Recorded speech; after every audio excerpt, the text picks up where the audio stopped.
Market లో invest చేసి మీ డబ్బులు డబుల్ చేసుకోవాలనుకుంటున్నారా? సుందరరామిరెడ్డి గారి లైవ్ సెమినార్ కి అటెండ్ అవ్వండి.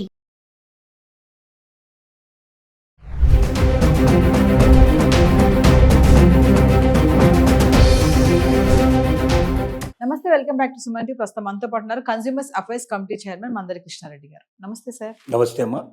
సార్, రీసెంట్గా అమెరికా వెళ్ళడానికి పేరెంట్స్ ముఖ్యంగా చూసుకుంటే, మామూలుగా అమెరికా వెళ్ళడానికి చాలా ఇష్టం ఉండదు. పిల్లల్ని చూడడానికి వెళ్ళొచ్చు, మనవల్ని కానీ అక్కడ స్పెండ్ చేయాలనుకుంటారు. మరీ ముఖ్యంగా అక్కడ ఉండాలి, ఆ క్లైమేట్ కానీ అంత ఇష్టపడతారు కదా. కానీ ఏంటంటే ఇప్పుడు పేరెంట్స్ లాంగ్ డిస్టెన్స్లో లాంగ్ పీరియడ్ వెళ్ళాలనుకున్న వాళ్ళు వెళ్ళడానికి ఇష్టపడట్లేదు, అక్కడ ఉండడానికి కూడా ఇష్టపడట్లేదు. ఎందుకంటారు? రీజన్ ఏంటంటారు? చాలా కారణాలు ఉన్నాయి దీంట్లో. మొదటిసారి వెళ్ళడానికి చాలామంది ఇష్టపడతారు, కొద్ది రోజులు అక్కడ ఉండడానికి ఇష్టపడతారు. అంటే షార్ట్ టైంలో వెళ్ళిన వాళ్ళు, ఒక 10 రోజులు 15 రోజులు నెల రోజులు ఉండేటువంటి వాళ్ళు చాలా సంతోషపడతారు. ఎందుకంటే భారతదేశానికి అమెరికాకు మధ్యలో చాలా వ్యత్యాసం ఉంది. అక్కడ రోడ్లు కానీ, అక్కడ వాతావరణం కానీ, అంటే రోడ్లు చాలా నీట్గా ఉంటాయి. అసలు ఎక్కడ చెత్త చెదారం అనేది ఎక్కడ కనబడదు మనకు. అన్ని ఆటోమేషన్స్ ద్వారా ఎప్పటికప్పుడు క్లీన్ చేసేస్తారు. కాబట్టి అది మనకి ఎక్కడ కూడా చిన్న చెత్త కానీ, అసలు మన దగ్గర కనబడేటువంటి కంపు కానీ, లేకపోతే క్లీన్ చేయకపోవడం కానీ, ఎక్కడికెక్కడ పెంట కుప్పలు మున్సిపల్ సంబంధించినటువంటి కనపడటం కానీ, ఇలాంటి దృశ్యాలు మనకు అమెరికాలో ఎక్కడ గాలించి చూసినా కనబడవు. అది నెంబర్ 1. నెంబర్ 2 ఏమిటంటే అసలు ఇలాగా ట్రాఫిక్ జాములు అవ్వడం కానీ, ఎక్కడ పడితే అక్కడ గంటల తరబడి వెయిట్ చేయాల్సిన పరిస్థితి కానీ ఇలాంటివి కానీ ఉండవు. ఎందుకంటే అక్కడ ట్రాఫిక్ నియంత్రణ చాలా గొప్పగా జరుగుతుంది. ఎవ్వరు కూడా ట్రాఫిక్ వయలేషన్స్ ఉండవు. కాబట్టి ఎంత వేగంతో వెళ్ళాలి అంటే అంత వేగంతో వెళతాయి. అక్కడ కొన్ని తక్కువ వేగంతో వెళ్ళాలి ఉంటాయి, కొన్ని ఎక్కువ వేగంతో వెళ్ళాలి ఉంటాయి. ఆ ఎక్కువ వేగంతో వెళ్ళకపోయినా కూడా ఫైన్ వేస్తారు. ఎందుకంటే మరి వెనక వాళ్ళకి ఇబ్బంది కలగకూడదు కదా. ఆ వేగంతో వెళ్ళినప్పుడు మాత్రమే నియంత్రణ కరెక్ట్గా టైంలో రీచ్ అవ్వడం జరుగుతుంది. ఇలాంటివన్నీ ఉంటాయి. తర్వాత గొప్ప గొప్ప దృశ్యాలు, మంచి మంచి స్టూడియోస్, మంచి మంచి పార్క్స్, మంచి మంచి అమ్యూజ్మెంట్ పార్క్స్ లాంటివి, తర్వాత అనేక రకాలైనటువంటి మ్యూజియంస్ చూడడానికి అవకాశం ఉంటుంది. అంటే భారతదేశంలో చూడడానికి వీలైనటువంటివి అనేక మనకు అక్కడ చూడేస్తున్న అవకాశాలు ఉంటాయి. కాబట్టి ఆ దేశం మీద చాలా ఆసక్తి ఉంటుంది. అమెరికా అంటే ప్రపంచంలోనే గొప్ప దేశం అనేటువంటి భావన ఉంది. ఎత్తైన బిల్డింగ్స్ 50 నుంచి 100 ఫ్లోర్లు ఉండేటువంటివి మీకు చాలా అవలీలగా కనబడతాయి. లిఫ్ట్లో ఎక్కితే ఆశ్చర్యపోతాం. ఏంటంటే 100వ ఫ్లోర్ వెళ్ళాలంటే కింద ఇట్లా నొక్కంగానే 100వ ఫ్లోరు మనకు 1 నిమిషం నుంచి 1.5 మినిట్లో 100వ ఫ్లోర్కి వెళ్ళిపోతాం. అంటే 1 or 2 మినిట్స్లో మనం 100వ ఫ్లోర్కి వెళ్ళిపోతాం. మన దగ్గర ఉన్న లిఫ్ట్ నొక్కితే 2వ ఫ్లోర్కి వెళ్ళడానికి చాలా టైం తీసుకుంటుంది. మనకు 3వ ఫ్లోర్ 5వ ఫ్లోర్ ఎక్కడానికి మనకు టైం తీసుకుంటుంది. అంత ఫాస్టెస్ట్ టెక్నాలజీ ఉంటుంది. కాబట్టి అది కూడా మనకు చాలా ఆనందాన్ని కలిగిస్తుంది, ఆశ్చర్యం కలిగిస్తుంది. అమ్మో 100 ఫ్లోర్లు కదా, ఎక్కడానికి ఎంత టైం పడుతుంది అనుకుంటాం మనం. కానీ 2 నిమిషాల్లో మనం అక్కడ ఉండిపోతాం. ఇట్లాంటి ఆశ్చర్యకరమైన విషయాలు చాలా ఉంటాయి. కాబట్టి అసలు పార్కులు కూడా చాలా అందంగా ఉంటాయి. అది పార్కులో మనం ఏది కోరుకుంటాం అని కోరుకున్నవన్నీ దాదాపుగా అక్కడ దొరుకుతాయి. మనకు హోటల్స్కి పెడితే పరిస్థితి అట్లా ఉంటుంది. ఇలాగా ప్రతి చోట కూడా ఇంకోటి సిస్టమేటిక్గా ఎక్కడికైనా క్యూ సిస్టమ్, ఎక్కడ ఒకరి మీద ఒకటి పడటం ఉండదు, అరుపులు కేకలు ఉండవు.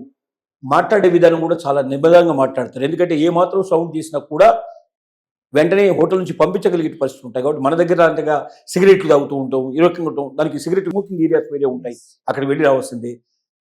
చాలా మర్యాద, ఒకరినొకరు గౌరవించుకునే విధానం, క్యూ లైన్ పద్ధతులు, ఇలాంటివన్నీ కూడా మనల్ని విపరీతంగా ఆకర్షిస్తాయి. కాబట్టి పేరెంట్స్ అక్కడికి వెళ్ళారంటే వాళ్ళు ఇష్టపూర్తిగా వెళ్ళి ఎక్కువ రోజులు ఉండాలని కోరుకోవడానికి తప్పులేదు. కానీ జరిగేది ఏమిటంటే ఎక్కడికి వెళ్తున్నాం, వాళ్ళంతా వాళ్ళు వెళ్ళి వాళ్ళంతా వాళ్ళు తిరిగి వచ్చేసి ఒక హాలిడే ట్రిప్ లాగా వెళ్ళి వస్తే సంతోషంగా ఉంటుంది. కానీ పిల్లల దగ్గరికి మనం వెళ్తున్నాం. ఈ పిల్లల దగ్గరికి వెళ్ళడం 2 రకాలు ఉంటాయి. కొద్దిమంది పిల్లలు మాత్రమే తాము అమెరికాలో స్థిరపడ్డ తర్వాత తమ పేరెంట్స్ కూడా వచ్చి చూడాలి అని కోరికతో వాళ్ళని ఆహ్వానించే వాళ్ళు ఉంటారు. కానీ 90% పేరెంట్స్ పిల్లలు ఇన్వైట్ చేసేది ఎప్పుడంటే ప్రెగ్నెన్సీ వచ్చినప్పుడు, కూతురుకు కానీ కోడలికి కానీ ప్రెగ్నెన్సీ వచ్చినప్పుడు ప్రెగ్నెన్సీలో సహాయం చేయమని చెప్పి పిలుస్తారు. ఓకే, కారణం ఏమిటి దానికంటే అక్కడ ఎవరైనా అసిస్టెంట్ పెట్టుకోవాలంటే, ఎవరైనా పని మనిషిని పెట్టుకోవాలంటే, లేదా సహాయకరం ఎవరిని పెట్టుకోవాలంటే ఒక మనిషి జీతానికి సరిపోయేంత డబ్బులు అక్కడ ఇవ్వాల్సిన పరిస్థితి ఏర్పడుతుంది. అక్కడ సర్వెంట్ మేట్స్ కూడా వాళ్ళు కార్లలో వస్తారు, రిచ్గా ఉంటారు. వాళ్ళు రాగానే వాళ్ళకి వీళ్ళు విష్ చేయాలి, వీళ్ళు గుడ్ మార్నింగ్ చెప్పాలి, లోపల తీసుకెళ్ళాలి, వాళ్ళకి టీ ఇవ్వాలి, బ్రేక్ఫాస్ట్ ఇవ్వాలి, ఇలాంటివన్నీ ఉంటాయి. సో దీంతో ఏమవుతుందంటే భారతీయులు అసలు అక్కడికి వెళ్ళేదే డబ్బు కోసం వెళ్తున్నారు. ఎంత ఎక్కువైతే అంత మిగిల్చుకొని దాన్ని మన దేశానికి పంపించుకొని అక్కడ ఆస్తులు కూడా పెట్టుకొని తర్వాత వెళ్ళి మనం సెటిల్ అవ్వడం ఉద్దేశమే ఎక్కువ మందికి ఉంటుంది. ఈవెన్ గ్రీన్ కార్డ్ హోల్డర్స్ కూడా నేను 100% ఇక్కడే ఉంటామని ఎవరు అనుకోరు. మన డెస్టినీ ఆల్రెడీ మళ్ళీ ఇండియానే అనేటువంటి ఉద్దేశంతో ఎక్కువ మంది ఉంటారు. కాబట్టి డబ్బు ఎక్కువ ఖర్చు పెట్టడానికి ఇష్టపడరు. కాబట్టి వెంటనే వాళ్ళకి తోచేది ఏమిటంటే అత్తామామలు లేదా అమ్మా నాన్నలు వీళ్ళు ఎవరో ఒకరు ఖాళీగా దొరికే అవకాశాలు ఉంటాయి. వెంటనే ఒక టికెట్ అరేంజ్ చేసేస్తే మన వాళ్ళు వెళ్ళిపోతారు. అంటే ఒక సహాయకురాలను 6 నెలలు పెట్టుకోవాలంటే సుమారుగా వాళ్ళకి 6 లక్షల రూపాయలు ఖర్చు అవుతుంది. అదే మన ఇండియా నుంచి ఒక వెళ్తే ఓ 50,000 లక్ష రూపాయల లోపల వాళ్ళకి అయిపోతుంది.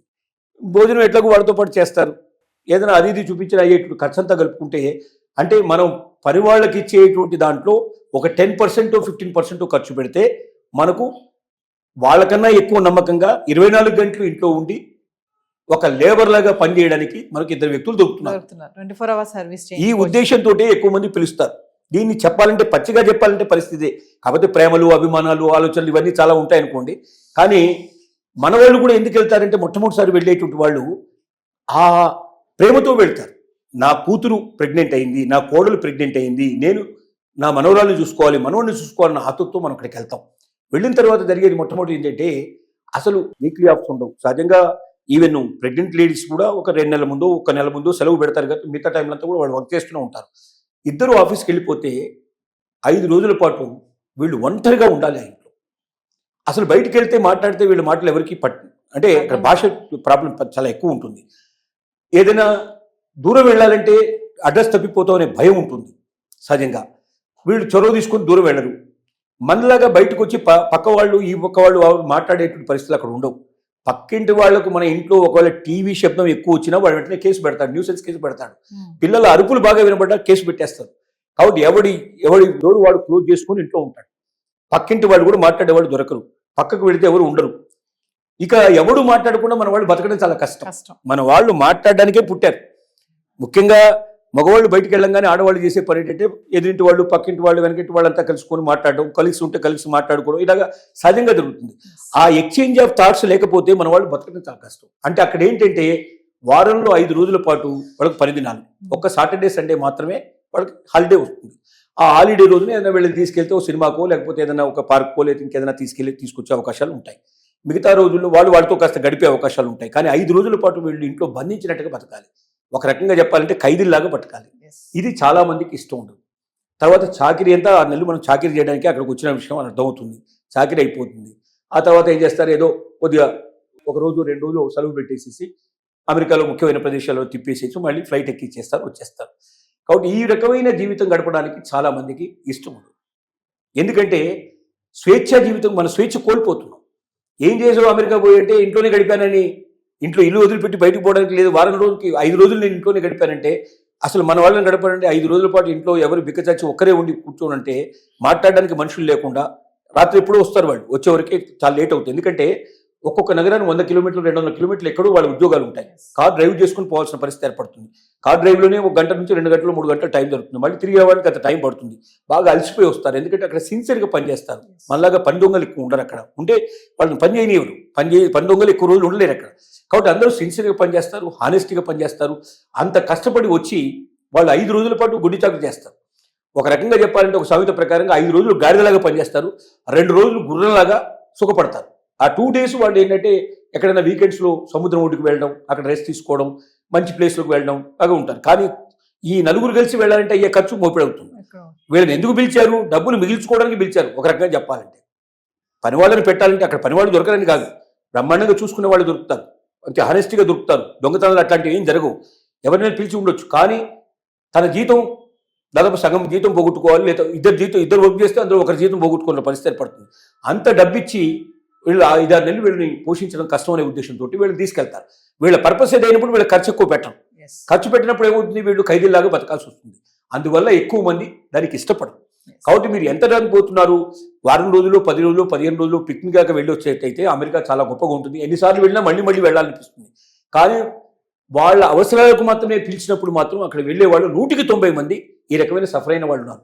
రెండోసారి పిలిస్తే మేము రామని చెప్పిన వాళ్ళు చాలా మంది ఉన్నారు. వెళ్ళలేరు. అంటే వెళితే అక్కడ జరిగేది ఏమిటో తెలుసు కాబట్టి. సరే ఇక తప్పదనుకుంటే ఇక కూతురు లేదా కోడలు తప్పదనుకుంటే ఏమని అనుకుంటారని మొహమాటానికి వెళ్ళింది తప్ప ఇష్టపూర్తిగా వెళ్ళేటువంటి వాళ్ళు ఉన్నారు. కాబట్టి రోజు రోజుకి అక్కడ వెళ్ళాలంటే ఇంట్రెస్ట్ పెట్టేటి వాళ్ళు తగ్గి ఇంకా పోయి వచ్చిన వాళ్ళ అనుభవాలు చెప్తారు కదా, ఆ అనుభవాలు చెప్పిన తర్వాత పక్క ఇంకా వీడికి ఇంట్రెస్ట్ తగ్గిపోతుంది. చాలా మంది అట్లా పోకుండా కూడా మానేసిన వాళ్ళు ఉన్నారు. రోజు రోజుకి ఆ పరిస్థితులు ఏర్పడుతున్నాయి. ఇక భవిష్యత్తులో పోవాల్సిన అవసరం కూడా ఉండకపోవచ్చు, ఎందుకంటే వాళ్ళు ఇక్కడికి వచ్చేస్తున్నారు కాబట్టి మనం అక్కడికి పోవాల్సిన పరిస్థితులు కూడా చాలా తగ్గిపోయే అవకాశాలు ఉన్నాయి.